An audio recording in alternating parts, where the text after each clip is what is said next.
Local animal shelters are full and being stretched thin. One reason, people are dumping their dogs, letting them go, sometimes because they can't afford to keep them. But in the case of two dogs that wound up in a shelter over the weekend, it appears they were dumped because they were no longer useful for dog fighting. Fox 13's Lloyd Sowers introduces us to the dogs named Biggie and Bertha, who have quite a survival story.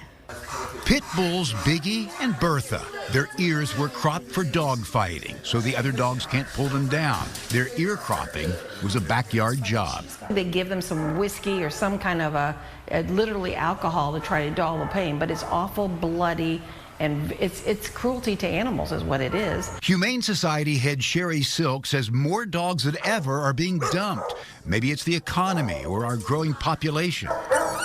All the cages at the Humane Society are full, with other local shelters closed because of canine influenza. But as Biggie and Bertha wandered the streets last weekend before getting here, they wandered into Sly Middle School. Pro wrestling icon Titus O'Neil and volunteers were stuffing back-to-school backpacks, and everyone, including our photographer Emily, fell in love. How dare somebody dump you in a dumpster? Titus O'Neil called Sherry at the Humane Society, and they found space for Biggie and Bertha. And now their first exam, bringing mixed news. Their heart sounds great.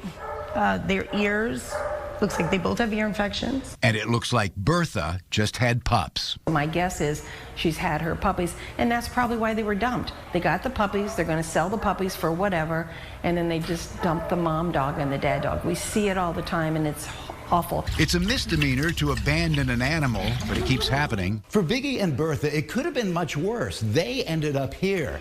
But local facilities and local streets are full of strays. The Humane Society of Tampa Bay says if you report a stray, they will let you take it home for a week or two until they find space at their facility. If you fall in love, and we hope that you do, we'll even spay and neuter it for free. Or if you find that dog a home, we're trying to keep animals out of the shelter, not in our shelter. Biggie and Bertha will likely be up for adoption soon, chopped ears and all. They're taking the worst situation, making it the best. They're amazing dogs. In Tampa, Lloyd Sowers, Fox 13 News.